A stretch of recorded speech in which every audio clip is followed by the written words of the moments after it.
My name is Ben Livingston. I'm the first person to ever see a cloud with the intention to cause it to do military damage. I know I can say that, and I did it several times before the next person did it.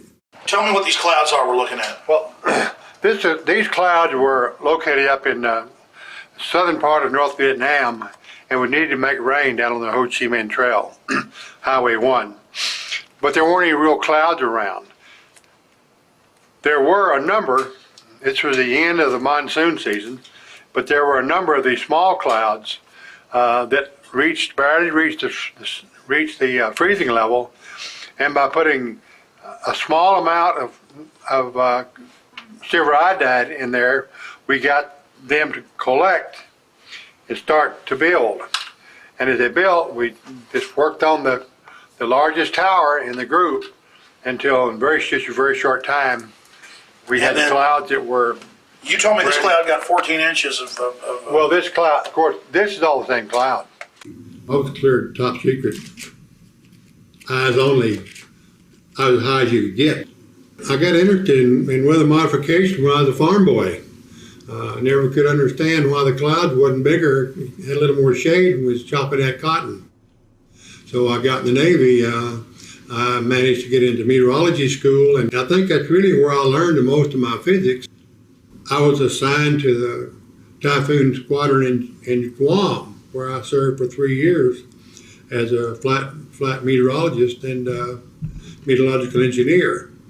From there, I came back to additional school at Texas A&I University down in Kingsville, and from Kingsville, they sent me to the Hurricane Hunter Squadron in Jacksonville, Florida.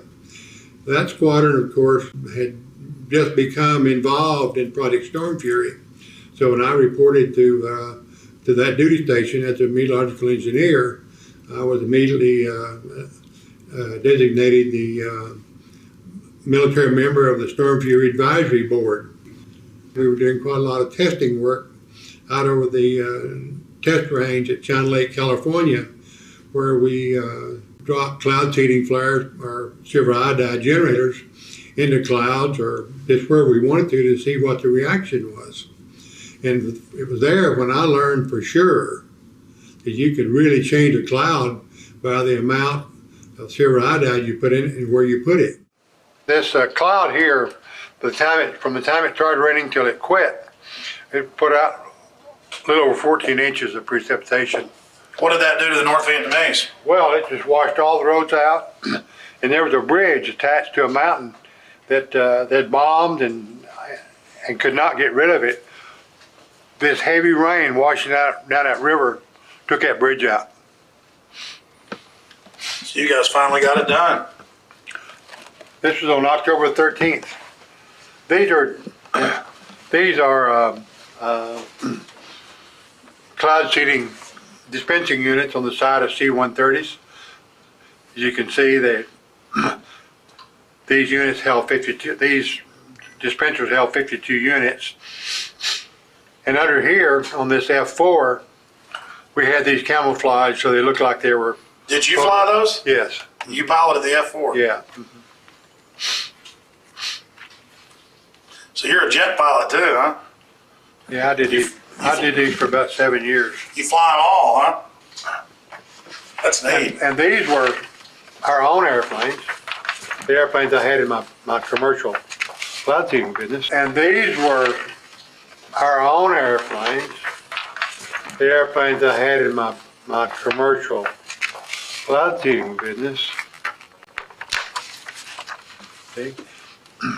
I had a Duke, and a turbocharged Duke, of course, and Cessna 310 and a Turbo 210, and we built the flares that built them into the wings of our airplane so that they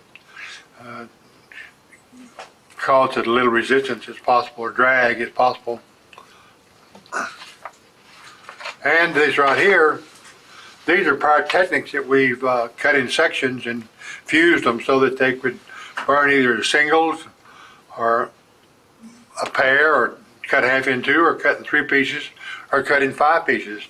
So you can see obviously here, although these are dispensed in the vertical, they are essentially a horizontal cloud seeding device. See, that's how we made these clouds like in Vietnam work, because we could take a cloud, take a pyrotechnic like this, had a little bitty piece in it, and we'd fly by and just barely touch the cloud with one part. So that kept from blowing the thing apart, blowing the cloud up.